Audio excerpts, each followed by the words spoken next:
medyo malaki yung kontrata. Diba? Yung approved budget of the contract ay nasa humigit kumulang 9.6 billion pesos. Pero dalawang paglilinaw lang po, kasi alam nyo naman, pag may ganyang kalaking kontrata, hindi may iwasan, may iba na magkakamali sa pag-unawa, o yung iba sadyang gumagawa lang ng kwento.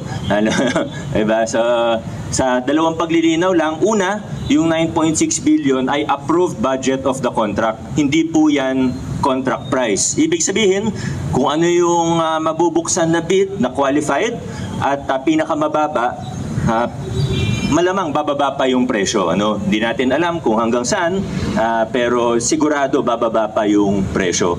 Pangalawang paglilinaw po, yung 9.6 billion pesos na yan, tayo very transparent tayo, na nakabuklat lahat. Ika nga, hindi lang po yan building. So, kung sabihin mo building, masyado mahal yan kung building lang. Hindi po yan building lang.